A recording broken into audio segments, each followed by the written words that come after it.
Hi and welcome back to Real Reviews, where today I'm getting all retro once again and I'm diving into Poker Face. That's right, it's the Natasha Lyonne starring, Rian Johnson written, directed, detective pastiche homage to the Columbo series of the 60s, 70s, 80s. When did Peter Falk ever stop? So what we're going to do is we're going to dive into exactly what it was about that which made it just an epic piece of television and what people can look forward to, hopefully, with a season 2. That's going to be post-production on Knives Out 3. So we're looking at 2025, 2026, people. Time to strap in. So what became immediately apparent with Poker Face was that you had a very well structured sort of travelogue road trip sort of movie dynamic going on there, and at the centre of this you have Natasha Lyonne as Charlie Cale.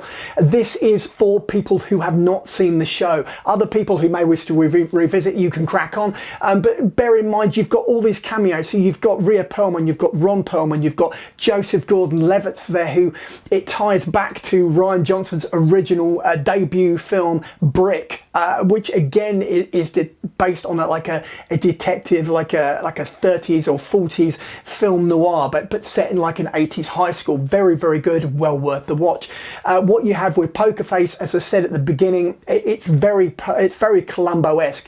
It's a series of interlinking stories that she sort of navigates her way through over the course of X amount of episodes, and at each travel stop she encounters a new crime, a new mystery which she has to uncover, and that is essentially all that you've got in terms of the structure, and it works very, very well. Dynamically, the script is very well written. The cameos, as I've mentioned them, they are well placed. Adrian Brody is very good. These are all very reliable, very solid character actors who are all putting in a decent performance. So let's dive into exactly what it is about the other elements of Poker Face, which is maybe going to want people to make people revisit and also bring on some newbies.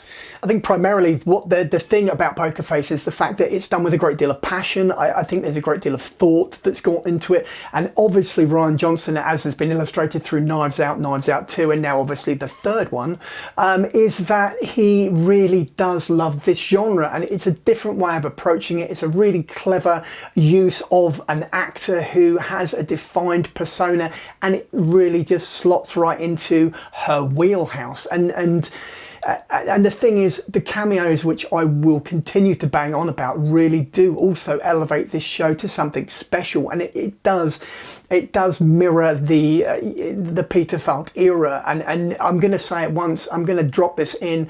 Please, somebody needs to cast Mark Ruffalo as Columbo at some point in his life, because he would be dynamic. Anybody who's seen Zodiac, maybe you can get on board with this.